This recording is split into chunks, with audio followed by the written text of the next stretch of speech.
now for my next number, I'd like to return to the classics.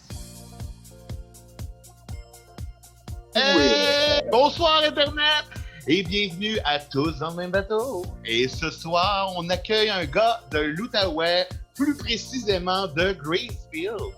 Il est le fondateur de la Ligue d'improvisation L'Épi à Québec et c'est un joueur d'improvisation redoutable que j'ai le plaisir d'affronter à presque toutes les semaines parce qu'on remplace finalement dans les autres équipes. Monsieur Olivier Bédard, mesdames et messieurs. Salut mon Ali, comment ça va? Salut Mick, ça va très bien. Yes. Super content de venir discuter avec toi ce soir. Yes. On va apprendre à se connaître, même si on se connaît déjà, mais que nos téléspectateurs apprennent surtout à te connaître parce que tu es un méchant bon joueur, parce que tu es non seulement à l'IBC, mais aussi tu es un gars qui travaille en télécom. Tu es quelqu'un d'autre à part être un joueur d'improvisation. Fait qu'à ce soir, on va avoir du fun puis on va apprendre à se connaître. C'est ça qui est plaisant pour ça. C'est parfait, c'est pour ça que je suis là. Hey Olivier, en 2007, tu es arrivé à Québec. Parle-nous un peu de ton parcours, comment ça s'est passé. Je suis venu en 2007 à Québec parce que je suis venu étudier en tourisme. J'étais supposé aller à Gatineau. Il n'y avait pas assez de monde pour donner le cours à Gatineau. Donc, 2007, puis à Québec, j'ai commencé au Collège Mérisy. Ce qui a fait que j'ai rapidement entré dans la Ligue d'impro, dans l'équipe, la première année que je suis arrivé à Mérisy. Donc, la vraie aventure d'impro, je te dirais, a vraiment commencé là. Parce qu'avant ça, j'en ai déjà fait un peu, là, mais la vraie aventure est arrivée là, en 2007 à Québec. J'ai étudié en tourisme, j'ai appris à connaître la ville, j'ai appris à connaître les autres cégeps parce qu'on jouait contre dans la Ligue d'improvisation collégiale. Donc, une belle manière de découvrir la ville. En plus, en faisant des amis rapidement puis en allant jouer avec d'autres gens. En parcourant un peu ton parcours puis en parlant avec un peu les gens autour de toi, je me suis rendu compte aussi que tu es un coach d'improvisation aussi. Tu as fait du coaching? Oui, ben, tu sais, je remercierais un de mes grands amis qui a été mon coach aussi longtemps, Éric Gagnon, qui m'a permis de pouvoir arbitrer et coacher en improvisation. Là, j'ai commencé ça à Saint-Charles-Garnier, puis avec la liste au début comme arbitre là, aussi, là, arbitre-juge. C'est le fun parce que j'ai réussi à toutes mes années d'impro, je dois être rendu à peu près une quinzaine d'années environ. J'ai réussi à toucher à peu près tout dans l'improvisation. J'ai fait autant de l'animation, j'ai fait du DJ, j'ai été joueur, j'ai été coach, j'ai été arbitre. Ça, c'est le fun parce que ça te permet d'avoir des visions de jeu tellement différentes quand tu es arbitre ou quand tu deviens un coach. La dimension, la mise en scène, elle arrive tellement en plus, puis elle donne complètement une autre dimension au jeu. Fait que c'est le fun de repartir de la base à chaque année en plus, parce que moi, j'avais des cadets quand je coachais. Ben, t'apprends, puis tu recommences tout le temps. Fait que, tu veux tes bases solides. C'est tout le fun. Non seulement tu étais coach d'improvisation, mais aussi tu as fondé une ligue d'improvisation qui s'appelle l'Épi, qui joue au bateau de nuit, d'ailleurs, à tous les lundis.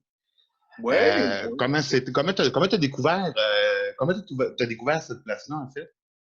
En fait, au début, je te dirais, tu sais, au collégial, mes années collégiales commençaient à terminer. On jasait pas mal de partir de quoi? Peut-être les anciens Maurice, avec la gang avec qui j'étais au collégial. Je tombais un peu mort. Moi, j'ai passé l'été, j'étais un peu chaud dans le Vieux-Québec. Je me ramasse à aller au bateau de nuit, puis je vois qu'il y a une petite scène dans le fond. Fait que je finis un peu à la fin de la soirée, jase avec le propriétaire Sébastien. Puis je dis, hey, Cam, c'est cool, un beau petit stage, ça pourrait être une belle ambiance. Donc, on chercherait peut-être créer de quoi, une place pour faire de l'impro, aller faire une ligue, faire quelque chose comme ça. Fait qu'après, l'année d'après, moi, je finissais le collégial. J'ai été faire 3 auditions d'impro un peu partout. Fait qu'après 3 auditions, à la dernière audition, je savais que je n'étais pas pris à peu près partout. Je voulais jouer. C'était pas une question, c'était indéniable que je voulais jouer. Fait que j'ai commencé à en parler. Après les auditions de la GIF, si je me rappelle bien, avec François, puis William et Normand, pas mal. On était les premiers là, à avoir François Richard Bergeron. Je crois les 3 premiers qu'on a commencé à parler du concept. Après ça, on a réussi à monter la ligue. Là, puis, qui joue encore. Fait que j'ai joué pendant 4 ans là-bas. Puis ça a été un énorme plaisir. J'ai vraiment arbitré pendant un an. Oui, d'ailleurs, on peut les voir aussi. Ils ont justement leur propre tournoi qui était censé d'avoir lieu au mois d'avril, malheureusement, avec la situation actuelle. Ça n'a pas lieu, mais il y a un excellent tournoi que j'ai eu l'honneur de pouvoir jouer l'année passée. La Coupe du Trésor, bien sûr, si jamais ça vous intéresse d'aller voir ça sur Internet. Le site de l'EPI, très, très bonne ligue que vous voyez en bas de l'écran. Juste si gênez-vous surtout pas. Très bonne ligue, excellente ligue. Après ça, tu nous expliquais aussi un peu dans la pré-entrevue qu'on a eue ensemble que tu as pris une petite pause d'improvisation, puis tu as découvert la LIVC par la suite. Raconte-nous un peu ça. Ben, en fait, ça presque m'a donné ma pause en même temps. Tu sais, la LIVC, elle avait 1 an de vie quand que j'ai arrêté. J'ai été comme un peu, ben, pas forcé, mais tu sais, je retournais, j'ai fait des auditions, j'ai pas été pris. Donc là, j'étais arrivé au bout, puis ça m'a pris 2 ans vraiment avant de rejouer dans une ligue. J'hésitais un petit bout parce que c'est pas du monde que je connaissais déjà, mais je savais pas qu'est-ce que ça pouvait donner. J'avais jamais été voir la LIVC.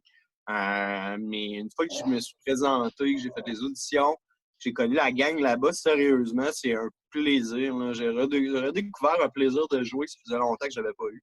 De laisser aller puis d'aller juste jouer, pas se mettre de pression, d'avoir du fun.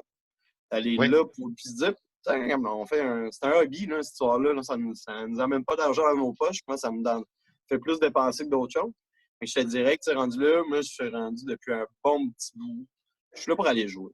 Je suis pas là pour me faire chier, je suis pas là pour des chicanes, je suis pas là pour rien d'autre. Je suis là pour aller jouer, pour avoir du fun avec du monde. Mais tu sais, de se présenter avec une attitude comme ça fait tellement de différence sur le jeu, je te dis. Oui, tout à fait, tu as bien raison. Puis aussi, on peut considérer que tu es un des joueurs les plus constructifs de la Ligue également aussi. Oui, tu sais, je veux dire, tu es un joueur qui peut prendre le lead d'une improvisation, mais tu es un joueur aussi qui est très, très polyvalent, qui fait pas juste non plus, tu sais, qui n'est pas juste sous le spotlight et qui cherche ça. Tu es vraiment quelqu'un qui va aider l'improvisation à évoluer. Et c'est également aussi, on peut te voir souvent, en fait tout le temps, à l'unique. Pour toi, c'est quoi ce projet-là pour toi, en fait? En fait, pour moi, c'est une belle découverte. En fait, ça part premièrement d'une gang de la LVC, des belles découvertes de joueurs. Puis c'est une autre manière de se lancer des défis, de faire une construction complètement différente. Vu que c'est de l'impro ouvert, tu arrives là dans un esprit d'ouverture, de faire quelque chose de différent. Tu as déjà programmé un peu ton canevas, parce que souvent, normalement, pas nécessairement dans les concepts qu'on fait actuellement parce qu'on est pogné en dedans, donc on fait un peu plus du radio-roman, des choses comme ça, on se limite un peu plus dans le temps. Mais normalement, on fait tous au moins une fois metteur en scène. Metteur en scène, c'est que tu vas aller placer une improvisation. Fait que ça, juste ça, pendant la semaine avant, tu y penses, tu montes ton truc, Exact. tu essaies de te faire une vision qui est un peu C'est plus ça. comme un arbitre, je te dirais, de programmer. Puis après ça, j'ai du plaisir à aller jouer avec du monde qui veulent au bout, dans des concepts d'impro qu'on se laisse aller à 100%, puis tout du monde willing. Déjà là, tu pars avec un 100% de fun.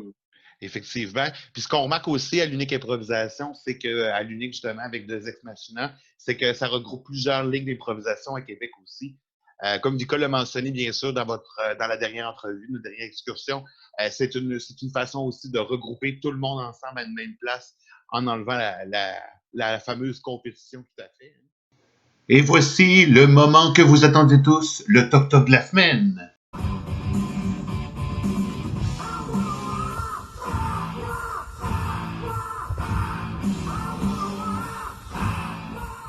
Hey, Olivier! Hey, on vient de notre segment Toc Toc. Hein? Plus d'1 million d'abonnés, Olivier. Ça n'a pas de bon sens. En même pas 2 jours. Comment tu te sens comme un nouvellement influenceur helvétien sur Toc Toc? Je me dis toujours, Toc Toc qui est là, un nouvel influenceur. Non, non, non. Je l'ai trouvé bon. Pour vrai, quand tu me l'as fait tantôt, je l'ai trouvé bon. Mais là, peut-être mais là, non, non, non. Hey, on est rendu à notre segment improvisé de cette émission. Alors, Olivier, j'ai dans ce beau bol, habituellement qu'il y a de la cassonade dedans, mais là, il n'y a pas de cassonade, il y a des thèmes d'improvisation que je vais piger. Et Olivier, ce soir, a comme handicap de faire son improvisation avec des biscuits soda dans la gueule. No shit. Yeah. Alors, Olivier, je vais piger ton thème et tu auras un beau 30 secondes pour nous faire une improvisation. Alors, prends la place que tu veux chez toi. Alors, j'ouvre. Alors, c'est bien sûr tous des thèmes du public que j'ai reçus avant, bien sûr, le segment de cette émission. Alors, de Jules César, votre thème sera le temps d'une plaie. Alors, Olivier, biscuit soda à la bouche pour 30 secondes, le temps d'une plaie en jeu.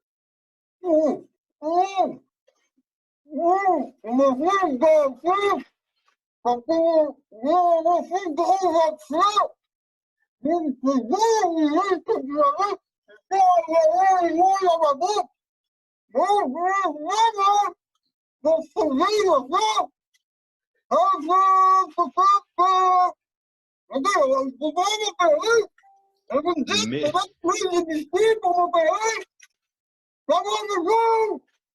Merci beaucoup, Olivier.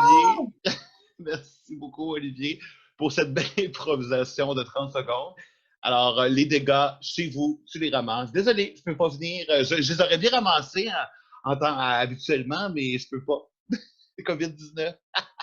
On est déjà rendu au segment final de notre émission de ce soir. C'est plate, ça? Oui. Déjà fini? Ça va vite, ça va vite. Ça va vite en bonne compagnie, comme on pourrait dire. Pas comme on pourrait dire. Comme on dit. On dit.